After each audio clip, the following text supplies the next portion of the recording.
You're good. No, we are good. So again, thank you so much for being on here today. I really do appreciate it.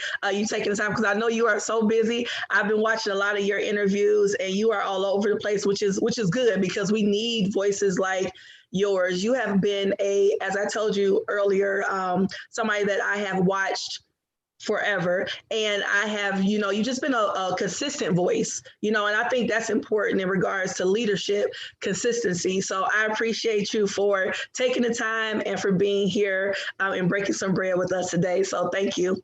Well, I salute you. What a magnificent force for good you are. And I just love your genuine love for people, especially young folk. You Yeah, just thank give you. your heart, mind, and soul, and it shines all the way from Midland to Boston. Oh, thank you so much. Thank you. I appreciate that. We have a lot of work to do out here, but as I told you too, the young people are really, really on fire. I mean, this generation is on fire, and they are not tolerating a lot of stuff. So I applaud them, and I'm just wanted to thank you again for being here and just talk to you because you've been doing this a long time. Like I said, you've been in this fight for a really long time, and you've also seen the evolution of this civil war. People keep saying the civil war is coming. In my mind, it's already here.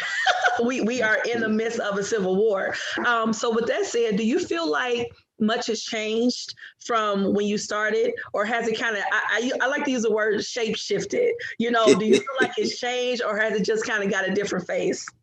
Oh, it's a wonderful question. No, it's true. I've been blessed to be at it for 50 years, going back to, oh, Lord have mercy. It must have been like 1965, 66, when I was blessed to hear Brother Martin Luther King Jr. as a young brother, and then working with the Black Panther Party, and all the way through those magnificent years of struggle where we were pushed back.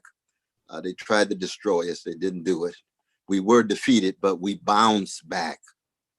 And we bounced back with that whole fire that you talk about. They try to put out your spark, and you come back with your whole fire, on fire for truth and for justice and for goodness and for beauty. I think what is happening today is we've got a magnificent wave of young brothers and sisters who are hungry and thirsty for the real thing. You see, they have been part of a market culture that teaches them that the spectacle and celebrity and appearance and image is the most important thing. And you see, in the end, those are empty. In the end, they become vacuous. The real thing is love, joy, courage, solidarity, sweetness, gentleness. Those are the things that get us through. Any of the things that allow us to come to terms with our catastrophe. Because to be Black in America is to be wrestling with a catastrophe. There's just no doubt about that. 244 years of white supremacist slavery, 100 years of American terrorism, Jim Crow, and then another 75 years, another 60-some years now of Jim Crow Jr. And the only difference between Jim Crow Jr. 1965 up to the present is that we do have a sizable middle class that was able to seize opportunities. But too oftentimes that middle class got caught within the dominant ways of the world, and they got incorporated into the spectacle and image and worshiping celebrity, and they didn't remain organically connected and linked to their brothers and sisters still catching much more hell. So you ended up with mass incarceration on the one hand and unprecedented opportunities for the middle class at the same time.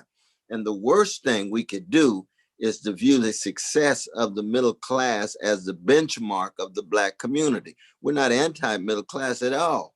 But see, I'm a Christian. I believe in measuring things from the vantage point of the least of these.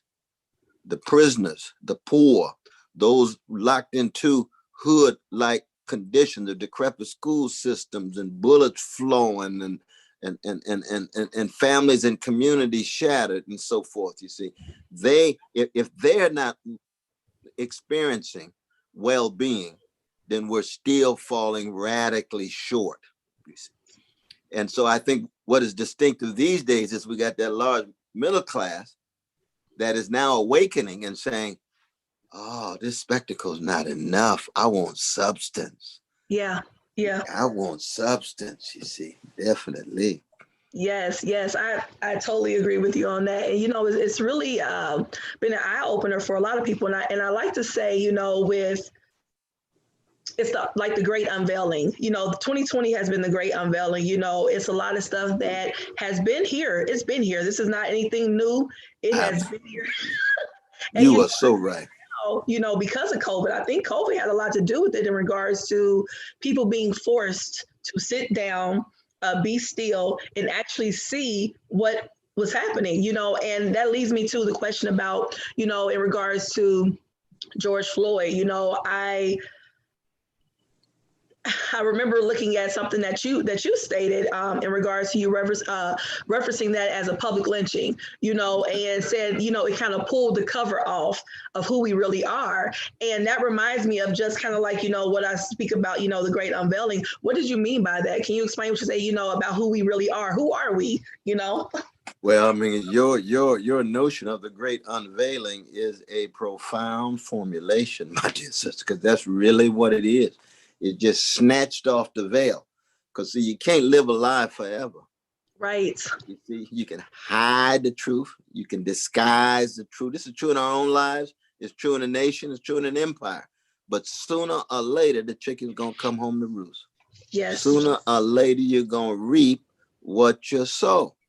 And with our dear brother George Floyd Jr., God bless his soul and his family, that it became very clear that already the vicious legacy of white supremacy manifests in the pandemic. You got so many precious folk of color, Black folk, dying, and all the lives of precious, no matter what color, but disproportionately chocolate. You see. Yes. Then you got a neo-fascist gangster in the White House who has been not just polarizing the society, but gangsterizing the society. And see, a gangster thinks that he or she can do anything, say anything, and get away with it. Mm-hmm. And that's the difference between a gangster and a hypocrite. Right. Because see, hypocrisy is the complement, vice plays the virtue. If you're a hypocrite, you're trying to act like you're virtuous, but you're really promoting vice. But at least you're giving some weight to virtue, you just got to hide it. Gangsterism, like Trump and company, they have no sense of virtue at all. They don't care. They don't care what the standards are.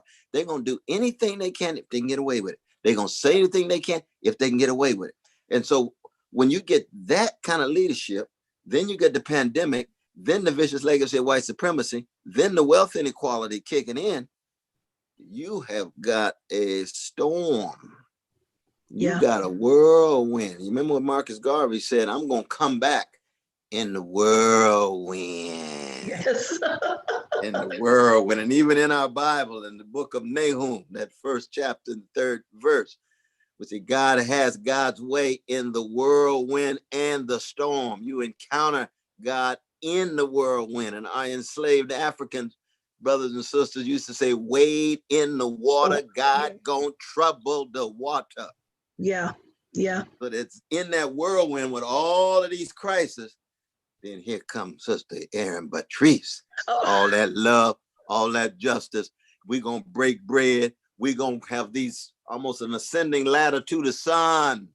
Take all the precious ones to the light, given all the grimness and given all the bleakness, you see. And so it allows your light to shine even brighter, because as they used to say, it's only in the dark you can see the stars. Yes, yes. Oh, yes. I just co-wrote a song with Brother Bootsy Collins, one of the great geniuses and folk really? masters. Oh, wow. It's called Stars. And he wrote the line. He said, stars don't have names, they just shine. Yeah, yeah. They just shine. And Fannie Lou Hamer say what? This little light of mine. I'm gonna let it shine. I'm gonna let it shine. So you've been shining there in Midland. And and it makes a difference. And our young folk, you see, they hungry for that shine. They hungry for that real fire. They don't want no superficial flame at this point. But they've got to realize that they've got to keep the love and justice, and it's easy to fall into hatred and revenge. You see, because Yes. in a moment in which everybody's trying to, not everybody, but too many people are obsessed with the 11th commandment, thou shalt not get caught. Yeah. So they Yeah. won't do anything. You say, no, no, no, no. We from a people, a great people of a great tradition. Nobody been hated for 400 years the way we have, but we still have love warriors like Malcolm X, Martin Luther King Jr., Ella Baker, Fannie Lou Hamer, Curtis Mayfield, Erykah Badu, Kendrick Lamar, all of them full of a deep love of us and spills over to others, you see. And we got to Yeah. keep that love at the center of it, because a lot of our young brothers and sisters who we must love them intensely can reach the conclusion that they're so despairing that they would want to end up engaging in either hatred and revenge rather than a deep love of each other and love of the truth. And when you Yeah. love the truth, you hate injustice. Yeah. You hate domination. You hate oppression. That's Black Lives Matter at its best. And it's a beautiful thing. Yeah, yeah, I agree. All of that. I agree with all of that. Yes, yes, yes. And and that just leads me to also, like you said, you've been doing it for 50 years. I mean, 50 years is a long time in this fight, in this struggle, because this is not easy. It's a lot of people who have just jumped on, right, this year in 2020, and they're already tired. But for some of us that's been doing this, and again, this goes back to what you said in regards to the limelight. A lot of people we don't document everything that happens. We don't document everything that we do and what we say, and the fights that we're fighting, because this is a true passion. This is boots on the ground. This is real work, and it shows up and manifests in different ways. Even when you spoke to the musical part of it, that's part of this fight too, is to keep that, and Absolutely. yeah, because That's I wanted true. to ask you about that, because a lot of people see you, sometimes serious. They see you as an activist and the advocate, but you also are, a very funny, you use humor a lot, and you also are really into music and spoken word and poetry.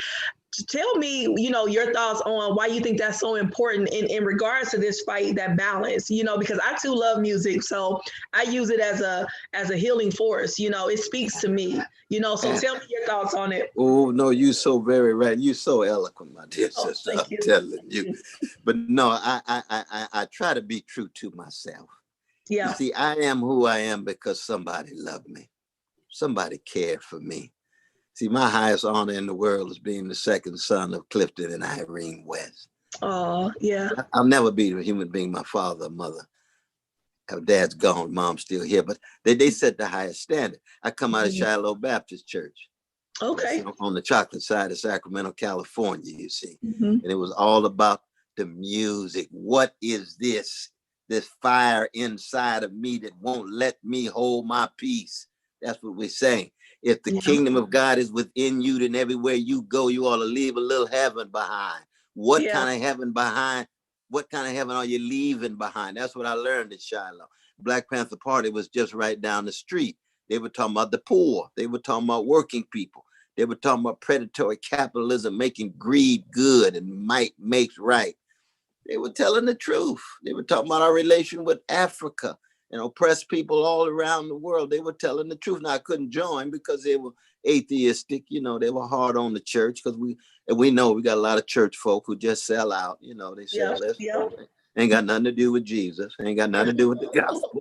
Mhm. But they were hard on the church. But see, I'm a Jesus loving free black man. So I worked with them, but I couldn't really join because as a Christian, I said, that's all right, yo. You know there's some wonderful Christians from that turning to Martin Luther King Jr. So it ain't like you ain't have no comrades in the church. But they were very secular.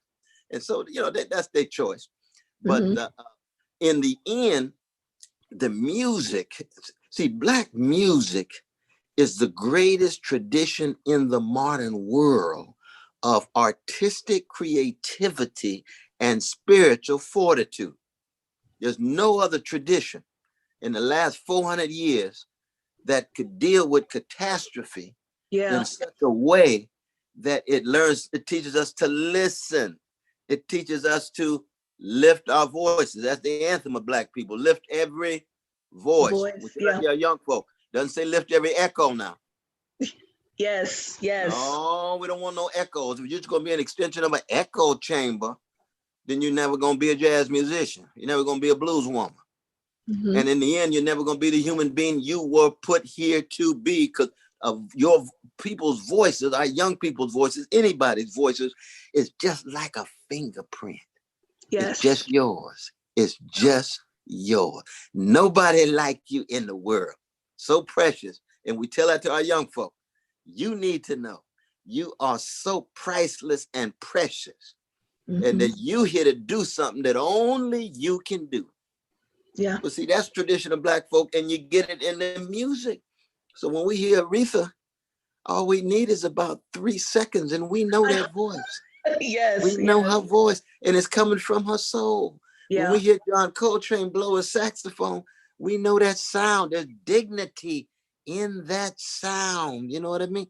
Now you in Michigan there, y'all got Elvin Jones on the drums and the Jones brothers. Now I was playing with John Coltrane. Well, Michigan, of course, good God, Detroit and other places. We can go on and on and on. Stevie Wonder. We just say Stevie right there. Love and need a love, and just stop. Yeah. Song's in the key of life. Just stop right there. You know what I mean? Yeah. But these are not, we tell our young folk, these are not just entertainers. These are love warriors. Yes. They're love warriors. And they're teaching us to lift our voices. And when you lift your voice, you do it in such a way that you empty yourself. Yeah. You donate yourself, you give yourself, you sacrifice yourself in service to others. Yeah. This is so crucial. I used to go to James Brown concerts. That brother would go for 3.5 hours, and he would always say, I'm an extension of you. You're an extension of me. And anybody come here to hear a song that you didn't hear, you didn't play Soul Power. He said, hit it, Bootsy, because he came to serve the people. Yeah. Just like you serving a building, breaking bread, you serving with set to the sun. I mean, all of those are forms of magnificent service, not in the spirit of self-righteousness. You're not doing it to be in the limelight. You're doing it because that's the kind of human being you choose to be. Let the love flow. You know that wonderful line in the Sly Stones, Sing a Simple Song, with Larry Graham said, I'm living, loving, over loving. Well, you see, we are people who we live and love, and we overlove. Yes. Yes. And when you overlove, you get overjoy. Yeah. And when you have overjoy, you got a smile on your face. Yeah. Even though you know your people's catching hell, they have a strength, they have a fortitude, they have a determination that allows them to still smile. You know? Yeah. Still smile. Yeah. That's the greatness. Yes, yeah, and it's such a superpower. It's such a superpower. That's what it is. That's what it is, man. It's a superpower. It's like B.B. King sitting there playing his guitar. Nobody loves me but my mama, and she might be driving too. He said, oh, Lord, B.B., you must be down and out. He got a smile on his face. Yeah. He got so much style. He's playing his guitar, Lucille. Well, see, we are blues people. That's what the blues is. Yes, yes. Wrestling with catastrophe, with compassion, creativity, style, smile, so that we have a hope, but it's not an optimism. You know, I don't think you could be a human being, let alone a Black person, who's run around optimistic, because it's too much suffering, it's too much misery. We are prisoners of hope. Yes. And hope is tied to love. Yeah. And love is tied to courage. And courage is tied to serving something bigger than you. Yes, yes, yes. And that's part of what keeps us going, is because we understand that it's not just about us. It's definitely something bigger out there, for sure, that we're fighting out there. Absolutely. Very much so. So that's part of what's but how did you have this magnificent calling to be such a force for good and service to others, especially our precious young folk? Where does that come from, Sister Patrice? You know, I don't know. It's just kind of always been, when I was younger, I was always to teachers because I challenged quite often. I questioned, even Uh-huh. growing up in church, I questioned a lot and, got in trouble. I've always kind of wanted to fight for the underdog. That's always been something Same. that's Wow, been you in me see. since I was a child. So, Wow. And what was the name of your church? I grew up in First Baptist Church of Walnut Hills in Cincinnati, Ohio. That's where I grew up. Ooh, that's Bootsy's town, isn't it? Yeah, yeah, yeah, yeah. I grew up there right on the corner of Park and Lincoln. Yep. Wow. Yeah. I didn't Yeah. realize that. Yeah, yeah. So I mean, we had a pipe organ in our church, so it was just beautiful, and people were still able to play it. So that was something that a lot of churches did not have. So Did not have. yeah. Good God, no. But see, both of us come out of the Baptist church. See, Oh yeah, and it's so funny when you started talking about that. It just reminded me of it was people in my church. One lady, she just passed away last year, but her name was Martha Sturtevant, and she would start wow. singing from the back of the aisle, and no Oh music. no. That's when you didn't need any music. Didn't need. That's right. That's Yeah, right. You she just would don't need start it. singing and walking down, and it, like you said, it spoke to your soul, your spirit. It was something in that gospel music. It is something in gospel music that just kind of does something within you. So yeah, And you see, the wonderful thing was that we come from a people who, at our best, yeah, have been so profoundly soulful. And yes, people kind of play around with soulful, but see, soulfulness is one of the most beautiful and sublime things in the world. Soul is the sharing of a soothing sweetness to people against the backdrop of their grim catastrophe. oh, You see, yes, so that yes, people yes, come in, they come in down and out, they feel in despair, and the soulfulness touches them at the deepest level to get them to believe in themselves and something bigger than them so that they can do and say and act in ways that they didn't even conceive of. yeah, You yeah, know what I mean? oh yeah, And so just yourself as a soulful teacher, the young folk come to you. They're not believing themselves the way they ought. They interact with you. They listen to you, your sharp mind, the love of your heart. Lo and behold, you lift them up, just like that sister singing in the back of the church. You yeah, end up lifting them up in such a way that they have confidence in themselves. They have a respect of themselves. They think that they can do things that they didn't conceive they can do. Well, yeah, that's what soulfulness is. And it requires a gentleness. You see, yes, when you listen to the voice of a David Ruffin yes, singing yeah, "Lead for the Temptations," with "My Girl," written by Smokey, the brother has a delicacy, a gentleness, a sweetness. He's soulful. yeah, Sam Cooke, soulful. Nita Baker, soulful. Cincinnati, y'all got Felipe Wynn singing "Lead for the Spinners." Soulful. The Isley Brothers. Oh Lord, coming out of yeah, Cincinnati. yeah. Ron Isley, so soulful. Shoot, you used to be turning flips and you thought you were in a wheelchair. You know what I mean? Yeah, All of a sudden you have possibility. Well, see, that's yeah, hope. That's yes, hope. You see, because yeah, it's tied to, as I said, the love is tied to courage, it's tied to the service to others. Now, the part of our problem is that see, we live in a country that's suffering from spiritual decay yeah, and moral decrepitude. What I mean by that is that if everything gets reduced to just money and power, mm-hmm, then there's not a soulfulness there. mm-hmm, mm-hmm, Money and power has no room for sweetness, gentleness, and it has no room for justice. right, And there's no room for genuine freedom. Now, you yeah, can have a material freedom in terms of having a lot of money, but if you have no meaning, you have no purpose, if you have no love, you have no joy, then it's very much like the president. You could tell the brother suffers from joylessness. He yeah, ain't got no joy. yeah, He's empty on the inside. He's hollow. He's shallow. When yeah, we were down in Charlottesville with the gangsters, the neo-fascist gangsters, they spitting at us and trying to cuss us out and everything. And we close it. I'm looking in the eyes of these sick, pathological white brothers, and I say to myself, Oh, there's no love and joy there. Yeah, the soul is empty. It's an The empty soul is vessel. just Yeah, exactly, yeah, exactly. And that's what we don't want Black folk to ever fall into. yeah, yeah, You don't yeah, never fall into that emptiness and shallowness and hollowness.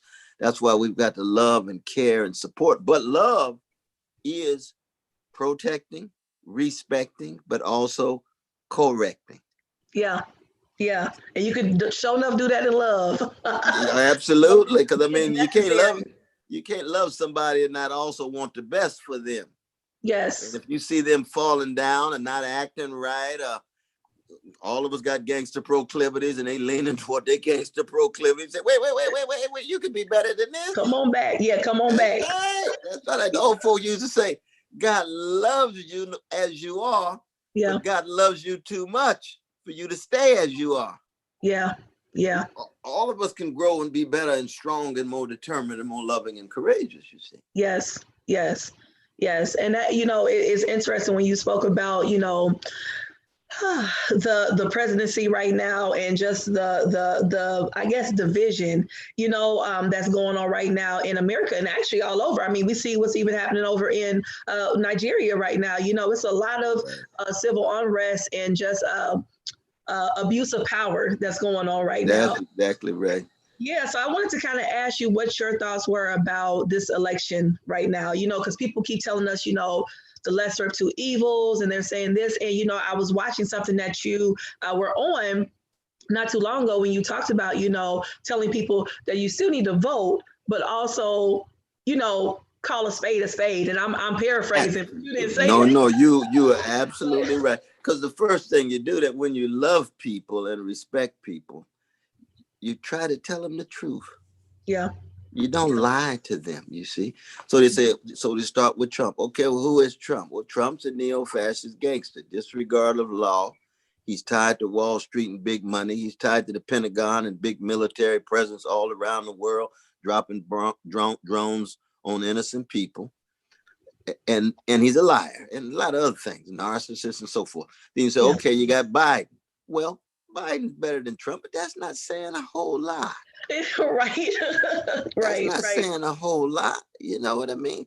If Trump is flunking with an F, then Biden's about a C minus or a D plus, and we at least want somebody on the dean's list with a B minus. You know what I mean? Yeah. And we Yeah. don't have too many politicians. I was for Brother Bernie Sanders. Bernie was better than both of them. He's concerned about poor people. He's concerned about working people. He's concerned about Pentagon excesses and what have you. But he And didn't he's been win. doing the work. And he's been doing the And work he's been at it a consistently. long time. Yeah. Absolutely. And Yeah. I was very much so. So what do? Well, we're between a rock and a hard place. So Yeah. that we say, okay, we can vote for me. I can vote for Biden without endorsing him.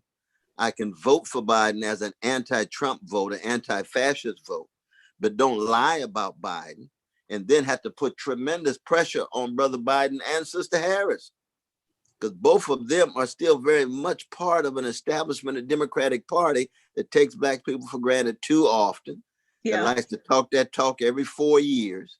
But Yeah. once it's over, they still too tied to Wall Street. They still too tied to the military budget. You got 53 cents for every dollar in the U.S. budget goes to the military. We don't have enough money for health care. We don't have enough money for education, jobs with a living wage. But when it's time to go to war, we All this find money. trillions and trillions and trillions of dollars. And who do they send to war? The Yeah. voluntary army. Yeah. That's Yeah. not the children of the well-to-do. Yes. Yes. You know, Yes. and it's disproportionately chocolate. Yeah. As I shared with you, my son just recently signed up for the Guard, Absolutely. and that God was bless him. God bless him. yes, every day, all day. And I understand it's hard, but as I shared with you, that was my concern, and it has been my concern their whole life. I remember the day my oldest son got the form in the mail where he had to sign up for what is it when you turn 18 and you have to basically say that you're available, Right. That's right. and I remember my heart dropped, and I did not expect that to happen. But I remember thinking to myself, and I just visualized him being out there, him doing it. And I was just petrified. I was terrified. And, you know, it was almost like this idea where it's like, can we just flee? Can we go, can we go somewhere, you know? I But know what you I remember mean. that fear being there. And so I always, you know, just was very transparent with them about my thoughts in regards to how I feel about the way, especially brown and black men and women are used in the service, you know, especially when you don't have a lot of income, you know, it does happen, you know. And so you just made me think about that when you said that, because a lot of times they do resort to that because, you know, things are dangled kind of in their face and they feel like, oh, it's over here, so they're offering me this, so all I have to do is that to get to Right. that, you know. Absolutely, because the society itself Yeah, offers so limited options to our young brothers and sisters. yeah. It's hard to find a job. Mm-hmm. It's hard to gain access to education. If you are educated, we all want them to be educated in a variety of ways, not just formally, but Yeah, spiritually, not right. just spiritually, but morally. A Yeah, lot of folk, you know, they go to Harvard, Yale, and Princeton and still come out gangsters because they haven't been spiritually and morally shaped. And a yeah, lot of folk come off the street like Malcolm and they end up morally and spiritually giants yeah. because they've been Mm-hmm. through hell and they bounce back, you see. Yeah. But Mm-hmm. even if you do go to school, you got all these student debts coming at you. You go graduate with $120,000 and you're in bondage for another 10, 20, 30 years, you see. So Yes. people say, well, shoot, let me go on and try the guard or the army or something. And I got money, I got food, I got housing, or I get some benefits of some sort that I wouldn't get ordinarily. Yeah. And so it's really an indictment of our society Yes. that our precious young folk feel that they really can't flower and flourish unless they end up trying to either go through the guard or the army and so forth. So it is understandable. But the beautiful thing is, though, Sister Patrice, what you put in your magnificent son, he got all of that good integrity, honesty, decency. In any context, we can be people of integrity, Yes. no Yes. matter where we go. And there's my hope. There's my that's what I hold on to, you know, his heart and his care, Absolutely. you know, it was just very interesting. And I'm just gonna be totally transparent. It was very interesting because you know, the guard is what's being sent out at protesters, right? And I Right. thought about myself, I've been on the protesting side, you know, then I thought about my son could be on the other side, you know, and it just was a really, I don't know, eye-opening, you know, revelation for myself. And just to say, okay, that could be my son, you know, on that other side. So I spoke to him and I told him, of course, I'm very proud of him because I've always taught my children to follow their own path. I can't create their path. Exactly. You know, That's right. so follow That's your so very important because you can't teach young folk to be free without allowing them to freely choose. and the fly. Yes, You know yes, what I mean? yeah, We can't say, well, we want freedom, but only do what I say. Well, that's not exactly, free. exactly. But I tell you another situation where your love and the way you raise him kicks in is that let's say he's in the guard and he's actually in a situation and there's somebody next to him in the guard that wants to disrespect a black person. Mm-hmm. And your son right there gonna say, no, no, no, no, no, no, no. We're gonna do our job. Our job is to protect. Yeah, You yeah, don't be yeah, disrespecting black folk. I grew up in a house. I got a mom and dad, and they taught me to respect folk. So yeah. then he becomes a check on some of those folk.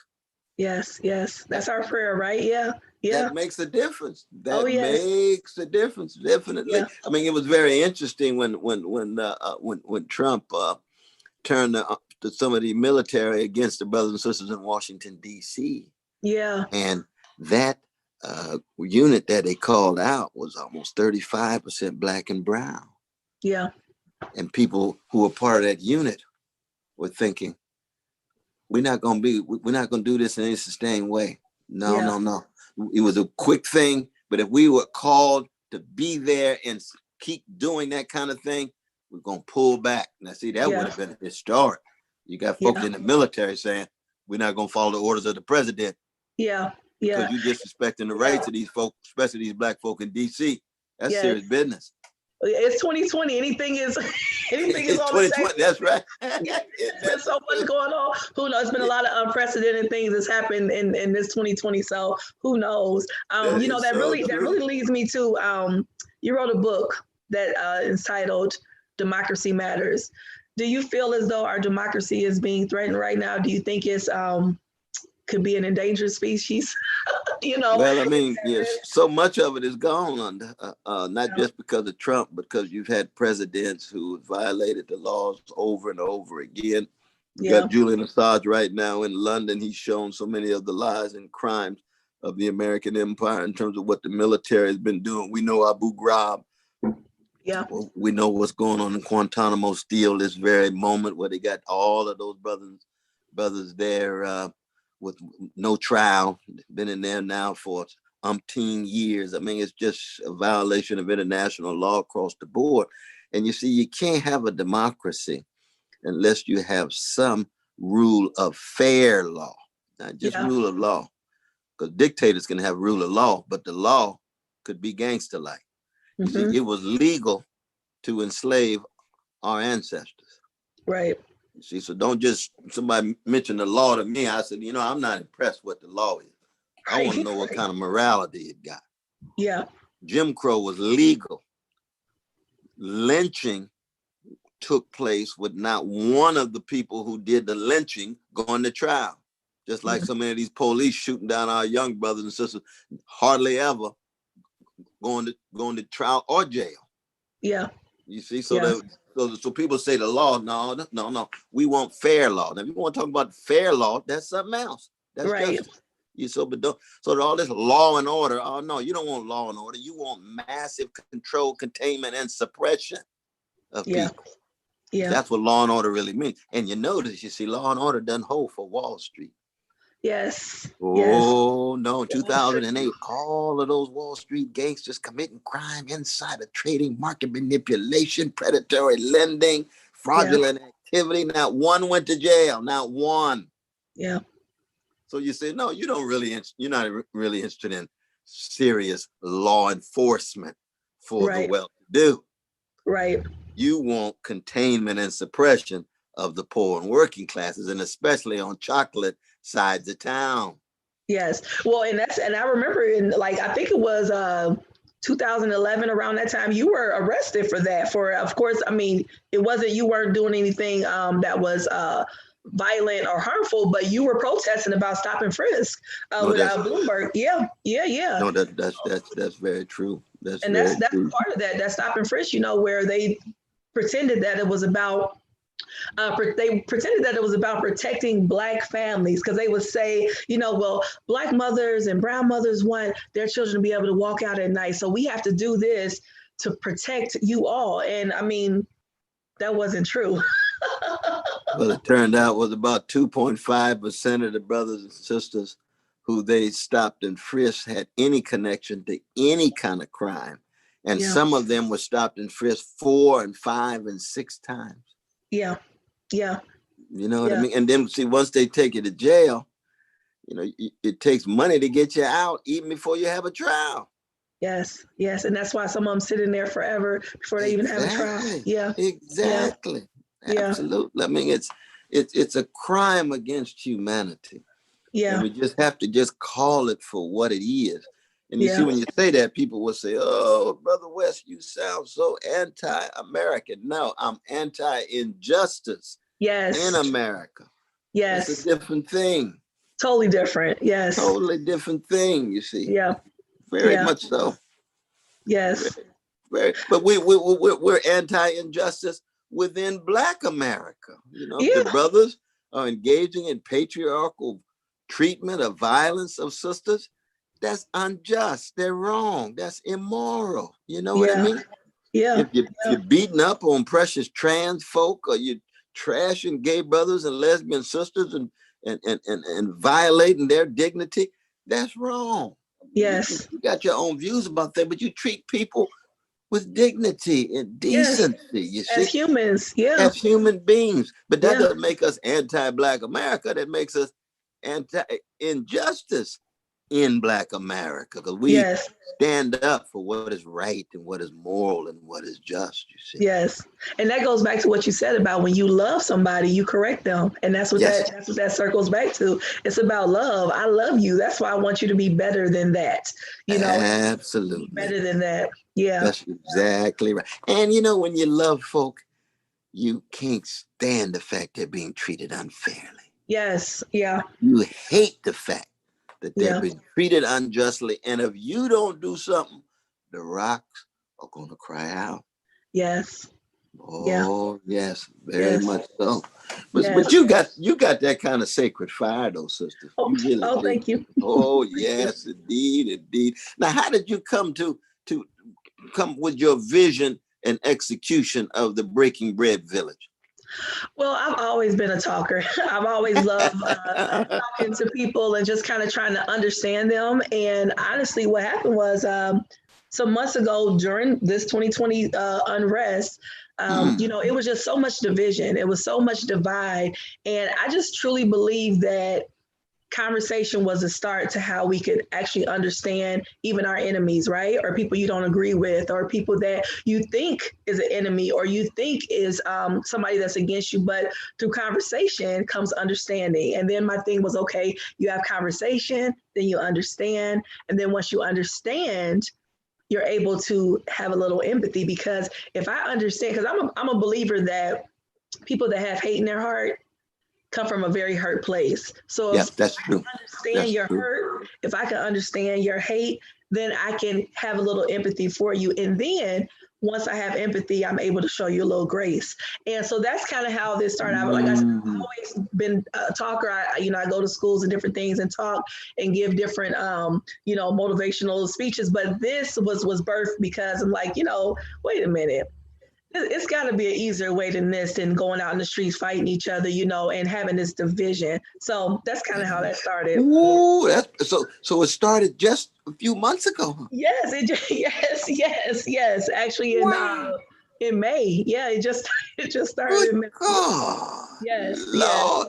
Because I was blessed to write a book with my dear sister Bell Hooks, one of the great intellectuals of our day. yeah. Grew up right down the way in Kentucky, and the name of that book is Breaking Bread. Oh, really, really? I looked up your books. I didn't see that. Okay, I said, Yeah, it's called Breaking Bread, and it's a dialogue between a black brother and a black sister. And oh, and she is. I learned so much from her. She's a magnificent person. But we started with this notion: let us break bread together. yes, yes, and that's I have so I've learned and sat with people from all different religions, and one thing that I have found that all different backgrounds, cultures, religions, walks of life, it's everybody comes together around that breaking bread. If it's at a table, on the That's floor, true. out in the woods, wherever. I'm gonna show you a copy of it here. Oh yeah, I just noticed it here. Well, this is the latest edition, but can you see it all right? yeah, right there I can. Yep, yep. Oh, See, cool. Breaking Bread, Insurgent Black Intellectual Life. Now, see, that's us 25 years later. Oh, We're a little younger. that's And she's much more beautiful than I am. oh. But that's it right there. That's 25 years later. Oh wow, wow! Bell Hooks, I have Breaking to get Bread. that. So that it's fascinating how the spirit works, that you Yes. would have this breaking bread. And we did this in 1991. Then we Wow. came back in 2016, 25 years later.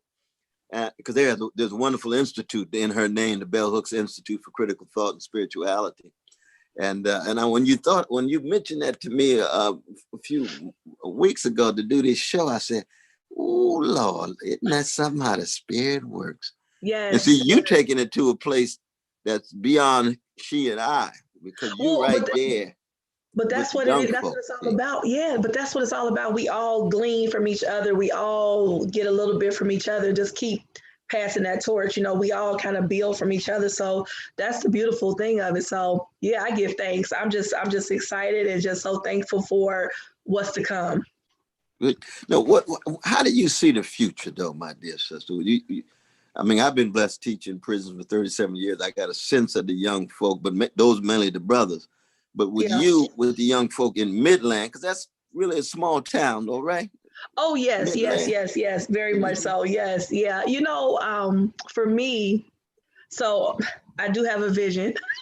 I have Uh-huh. a vision that, Absolutely. one day we will be a actual piece of land. We'll actually be somewhere where people can come from all over, and just Hmm. kind of feel community and feel village. Because I'm really very village minded. So for me, a lot of times we do have resources out here for people if they're homeless or hungry, and they go Right. there kind of reactively, right? So for me, the Breaking Bread Village would be more of a proactive, where the village is already established for people who are, because I was adopted. I've dealt with kids who are at risk. They considered at risk by society, and often sometimes felt kind of thrown away or dismissed. Right. So for me, Right. I want to create a space, a safe space for people who need a safe space, and that's it. So that if they get into a situation where they become, impoverished or hungry or lost or whatever, they already have community, a created community that's safe for them. So that's the broad vision. Wow. So you're talking about land, you're talking about labor, you're talking about institutions, the whole thing. Now, what Yes. was it about Midlands that the Spirit led you to Midlands from the great city of Well, Cincinnati? actually, my aunt, she actually has lived here for 40 years. She came here with Dow Chemical and has been living here. And then my mom moved here. And then I actually went through a divorce from my children's father. So they're like, the schools here are good. And I said, no, I can't, because how I am, I said, that won't mesh well. I won't mesh well there. And, and of course I thought about my kids. I'm like, okay, well, the schools are good. Let's see, because, in a lot of cities, you have to pay for good education. I mean, you have to Right. pay, That's true. so here it was free public school, and they said, come on. So I came. It was quite an adjustment. And it was Wow. quite an Because adjustment. there's not a whole lot of chocolate folk there, though, is it? There are not as many as I had been accustomed to. Yeah, it is Custom too. growing. It's growing because we're right next to Saginaw and not too far from Flint. So I mean, it's like, it's different. Right. But as I always tell people, Midland was God's saving grace for me, because it allowed me to get away from all the noise, because I was in a Right.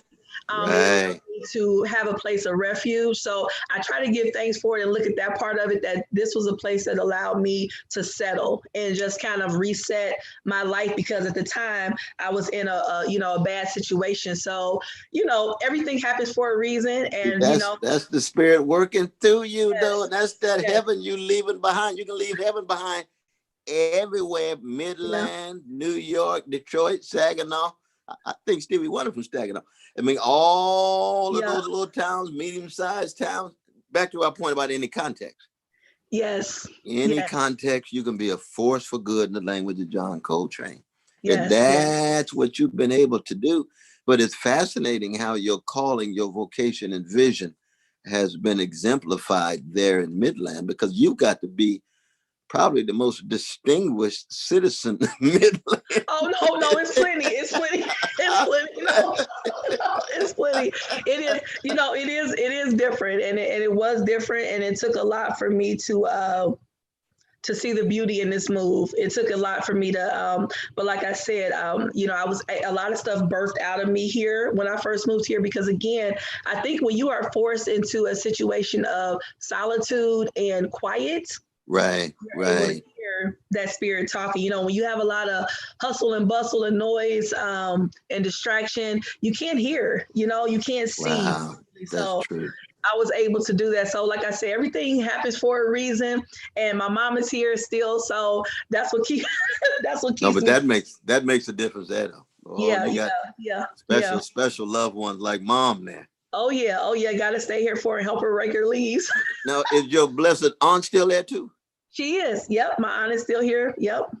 And I Wow. have another aunt that lives here half the time. Her and my uncle live here half the time. They are in Texas half of the year, and then here for the other half. For So the other half, well, they leave when the snow comes on.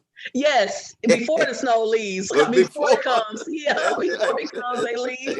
That's right. That's Yes, exactly yes, right. yes. No, because I think the crucial thing is in the middle of this multi-layered catastrophe Yeah, that we're able to fortify ourselves, our souls, our families, our communities, and the best of our tradition in yeah, order to fructify. And when you fructify, you produce fruit. yeah, So you don't produce foliage so much because foliage can be all right, but that can be superficial. yeah, And foliage is beautiful for the eye, but it doesn't necessarily care and nurture your body. And so fruit can be beautiful, but it's something that people can bite into. Our young folk yeah, are hungry and thirsty for fruit. yeah, You can't bite into the foliage. You're not yeah. gonna get no nourishment out of the foliage. Yes, I'm not that's against the foliage, but that's substance. Yeah, you need fruit. You know what I mean? That we yeah, fructify, we produce fruit, the fruits of love and justice, the fruits of joy and a smile, the fruits of community, the fruits of solidarity. That's what you do with the Breaking Bread Village. thank you. Thank you. I appreciate your words of affirmation today. I really do. Because, as you know, I'm sure you know that it gets difficult being this way. I mean, it's Right, hard. And right. sometimes it's very lonely. People don't understand that, sometimes you do it alone, That's so right. it could be a lot. And that leads me to my last question, because I really want Sure. to ask you this. I want to Uh-huh. ask you this.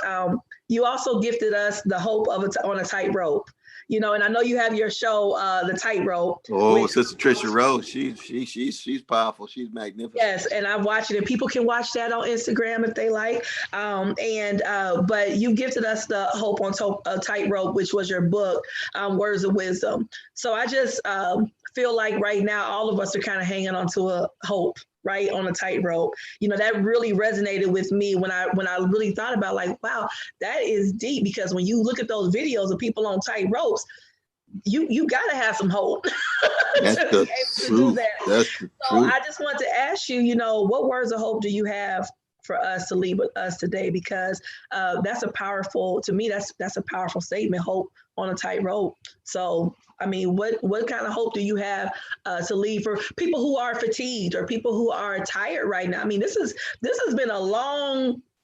It's been a long couple years, where it's just this constant. So, yeah, I just wanted to kind of pick your brain a little bit and see what type of Oh, hope. well, that's a profound question. I said before now, the hope's a verb as well as virtue, which means somehow we got to keep on pushing, as Curtis Mayfield put it. We got to Yeah, stay in motion. I would yeah, have people listen to the great Dorothy Love Coates sing, I'm holding on. yeah, yes, I'm yeah, holding on. Now, hope, as we said, because it's different than optimism, it means it's got to be tied to a love, because, see, love helps usher in more hope. It's yeah, impossible to have a deep love and not at the same time feel as if there's a hope in the world. yes, And when yeah, you're wrestling with despair, don't be afraid of despair. Just don't let it paralyze you. yeah, Anybody who has never despaired has never lived. yes, Everybody who has lived has despaired. It's like the 32nd chapter of Genesis, where Jacob is wrestling in the midnight hour with the angel of death. He's mm-hmm, despairing. He mm-hmm, emerges with a new name. He's got wounds now. mm-hmm, Oh, he's got bruises. yeah, Oh, indeed, he got some deep bruises, but he emerges with a new name. He's wrestling with God. God wrestler is his new name, Israel. But as each one of us, we don't allow despair to yeah, have the last word. yeah, See, so you work through it with your fortitude. Now, a lot of young brothers and sisters tell me, Brother West, I want you to stay woke, stay woke. Oh, I sure appreciate that. Oh, I do. I want to stay woke. I want to see all what's going around me, and I want to have consciousness, and I want to be able to fight for justice. But if you stay woke forever, you're going to suffer from insomnia. yes, that balance, yes, You got to yeah, get some sleep. You got to yeah, know when to take your nap. yeah, So I tell the young folks, stay fortified, because you want to be a love warrior. You want to be a spiritual soldier. You want to be a freedom fighter in the long run. Yes. Yes. I know 3 or 4 years and then pull back. No. This is the way you are in the world. See, Sister Patrice, you are a marathoner because you are in this for the long run. Now you're still so young. It's amazing how you put in all these years and keep looking so young. But that's the Lord taking care of you on that front. Thank you. But the thing is that the hope is manifest in our love, courage, service, work, struggle. Yes. That's what we want people to recognize. You see what I mean? Yeah. And that's what we've learned from a great people. Oh, yeah. Lord. Oh, I'm telling you, Black folk at our best. It's something to behold. Yes. What we have come through. My soul looks back and wonders. How I got over. Yes. Yeah. That's Claire Ward. How I got over and still getting up and going. And smiling and singing. And smiling with style. Yeah. James Brown called it staying in the show enough. Yeah. Stay in the show enough. Ooh, James. Ooh, that's funky. You're going to stay in all that love, stay in that freedom, stay in that funk.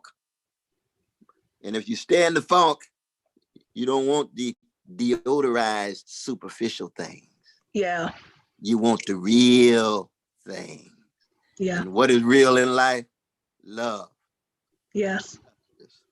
Freedom, trust, service, sacrifice. And all people got to do is just look in the sparkle of their mama's eyes or look in the gestures of their precious kids or any of the other loved ones. And you say, wow, I'm glad I'm alive. Yes. I do something with it. Yes. I got to do something with all this love. You know what I mean? Oh yeah. And that's why you and I are here, for somebody loved us. Yes, that is very true. Yes. Well, I thank you so much for loving us enough today to share this today, and for all your years of service. I mean, you definitely have been consistent, and I always respect that and appreciate that, because like you said, people come and go. They sometimes they light that fire and they leave you by yourself. And it's like, wait a minute, where'd you go? So leave you by yourself. You say, wait. What happened to everybody? What happened to everybody? Yes. So I appreciate you for being in this race for so long and so consistently and so passionately. Whenever you talk, whatever it's about, you don't even know what you talk. I'm like, what is it? I don't know those words. I don't know the words. I have to look them up, but I just still feel it. I just still feel it. I'm just being honest. I said, whoa. I said, okay. All right, Brother West. So I appreciate you. I do. I appreciate you. Yeah. I salute you. I love you, respect you. And any Thank help you. I can be for the Breaking Bread Village, you let me know now. Yeah, and you make sure you tell Miss Maria that I appreciate her for taking all my emails. I will. No, because she sings your praises. She's singing your praises. But. Oh, she's so sweet. I said, I'm just gonna drive her nuts. I just kept emailing, so I appreciate you and I appreciate her. You have a blessed day. I know you said you have other interviews today, so thank you so much for taking the time out today. No, but this is the high point. This is the high point right here. I can tell you that. Okay. It's true. It's true. Thank you so much. Care now. Yeah, take care. Bye-bye. Stay strong now.